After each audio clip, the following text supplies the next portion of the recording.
அனைவருக்கும் வணக்கங்க. இப்போ நம்ம விடியா திமுக ஆட்சியில் பார்த்தீங்கன்னா பொங்கலுக்கு சிறப்பு பஸ் விட்ருக்காங்க. அந்த சிறப்பு பஸ்ஸு பார்த்தீங்கன்னா டவுன் பஸ்ஸை விட்ருக்காங்க. திருச்சியிலேருந்து பொதுமக்கள் போகிறதுக்கு பொங்கலுக்காண்டி விடப்பட்ட பஸ்ஸு அந்த திருச்சி பஸ் ஸ்டாண்ட்லேருந்து கொஞ்சம் தூரம் வந்தோடனே பஸ்ஸு பஞ்சர் ஆகிடுச்சு. மக்கள் பாருங்கள் அப்படியே நிற்கிறாங்க. நடு ரோட்டில் அந்த பஸ்ஸு நிற்கிது. அந்த பஸ் ஸ்டாண்டை விட்டு தாண்டவோட இல்லை, அப்படியே நிற்கிது பஸ்ஸு. இப்படிப்பட்ட விடியா திமுக ஆட்சியை நினைக்கும் போது பெரிய வேடிக்கையாகவும் கேலி குத்தாகவும் இருக்குது. பொதுமக்களுக்கு பொங்கலுக்கு அவங்கவுங்க வீட்டுக்கு போய் சாமி கும்பிட்றதுக்காண்டி நல்ல சிறப்பான பேருந்தை கொடுக்காம டவுன் பஸ்ஸை விட்டு அந்த டவுன் பஸ்ஸு திருச்சி பஸ் ஸ்டாண்டோட தாண்டலை, அங்கனே பஞ்சர் ஆகி அப்படியே நிற்கிது. இப்படி தான் இருக்குது நம்ம தமிழ்நாட்டோட நிலைமை. மக்கள் இனியாவது சிந்திச்சு இப்பேற்பட்ட இந்த அரசாங்கம் அவங்களுக்கு தேவையான சிந்திச்சு பாருங்கள். ஒவ்வொரு நிகழ்ச்சியும் பார்த்துருக்கிய, பொங்கல் பரிசும் கொடுக்கல, எதுவுமே கொடுக்கல.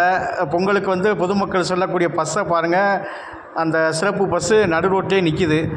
இப்படி இருக்குங்க அவலாட்சி.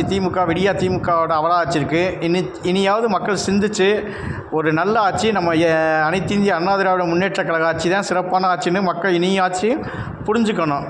நன்றி.